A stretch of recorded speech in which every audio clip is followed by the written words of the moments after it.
Dear students, आज हम संचयन भाग 2 के पाठ टोपी शुक्ला के बारे में पढ़ेंगे, जिसके लेखक राही मासूम रजा जी हैं। उनका जन्म 1 सितंबर 1927 को पूर्वी उत्तर प्रदेश के गाजीपुर के गंगोली गांव में हुआ। उनकी आरंभ की शिक्षा गांव में हुई। अलीगढ़ यूनिवर्सिटी से उर्दू साहित्य में पीएचडी करने के बाद उन्होंने वहां कुछ समय तक पढ़ाने का काम किया। फिर वे मुंबई चले गए, जहां उन्होंने सैकड़ों फिल्मों की पटकथा, संवाद और गीत लिखे। महाभारत धारावाहिक की पटकथा और संवाद लेखन ने उन्हें बहुत प्रसिद्धि दिलाई।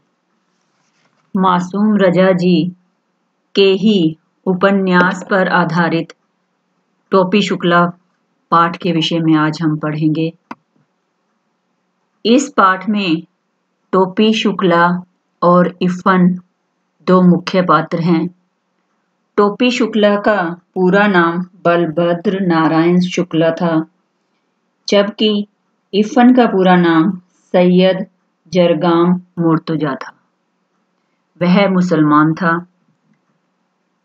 इफ़न के परिवार में उसकी दादी, दादाजी, बहन और माता पिता थे।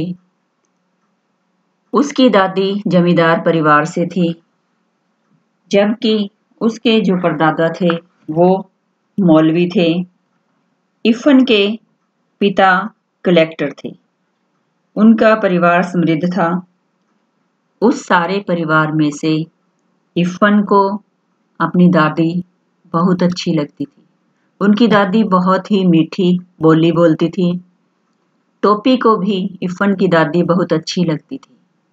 टोपी जब भी कभी इफ़न के घर आता, वह उसकी दादी के पास बैठने में ही आनंद अनुभव करता था। टोपी जब चौथी कक्षा में था, तब उसकी मुलाकात, उसकी पहली दोस्ती इफ़न के साथ हुई थी और वह अपना ज़्यादातर समय इफ़न के साथ बिताना चाहता था।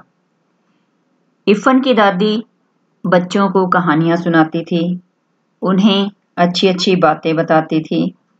इसी कारण से वह इफ़न और टोपी को बहुत अच्छी लगती थी। अब हम टोपी के परिवार के बारे में पढ़ेंगे। टोपी के परिवार में भी उसकी दादी, माता पिता और 2 भाई थे। पिता का व्यवसाय अच्छा था। इनका परिवार हिंदू परिवार था और ये कट्टर हिंदू परिवार के थे। टोपी की दोस्ती इफ़न के साथ उसकी दादी को पसंद नहीं थी। वह जब भी इफ़न के घर जाता, उन्हें अच्छा नहीं लगता था। एक बार सब घर के लोग खाना खा रहे थे, तब अचानक टोपी ने अपनी माताजी को अम्मी शब्द से संबोधित करते हुए सब्जी मांगी। तब उसकी दादी जी को यह बहुत ही बुरा लगा। उसकी दादी जी और घर के सभी लोगों ने उसकी बहुत पिटाई की और उसे समझाया कि वह टोपी इफ़न के घर कभी नहीं जाएगा। टोपी के जो भाई मुन्नी बाबू और भैरव थे, उन्हें भी बहुत ही टोपी को सताने में आनंद आता था, लेकिन टोपी कभी भी उनकी शिकायत नहीं करता था। एक दिन अचानक इफ़न की दादी का देहांत हो गया। टोपी को इस बात का बहुत दुख हुआ और वह अपने आप को अकेला महसूस करने लगा। 10 अक्टूबर 1945 को इफ़न के पिता का तबादला यानी उनकी ट्रांसफ़र हो गई और उनका परिवार वहाँ से चला गया। उस वक्त टोपी को बहुत बुरा लगा। वह बिल्कुल अकेला हो गया और उदास रहने लगा और मन ही मन सोचने लगा कि आज के बाद मैं कभी भी ऐसे दोस्त नहीं बनाऊंगा जिनके पिता का तबादला होता हो। उसके बाद जिस घर में इफ़न रहता था, उस घर में नए लोग रहने के लिए आए। उनके 3 बेटे थे। टोपी कई बार उधर उस घर की तरफ चल जाता था, लेकिन वो तीनों भाई एक दिन अपने कुत्ते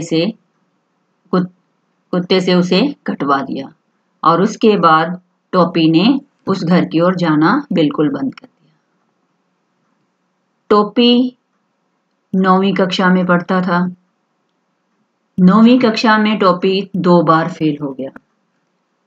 एक बार टोपी बीमार हो गया था और दूसरी बार वह घर के कामों में लगा रहता था। इस वजह से अपनी पढ़ाई पर ध्यान नहीं दे पाया और वह फिर से फेल हो गया। लेकिन उसे इस बात का बहुत दुख था, क्योंकि स्कूल में सभी बच्चे उसका मजाक उड़ाते थे। यहाँ तक कि अध्यापक भी उसका उदाहरण देकर दूसरे बच्चों को कहा करते थे।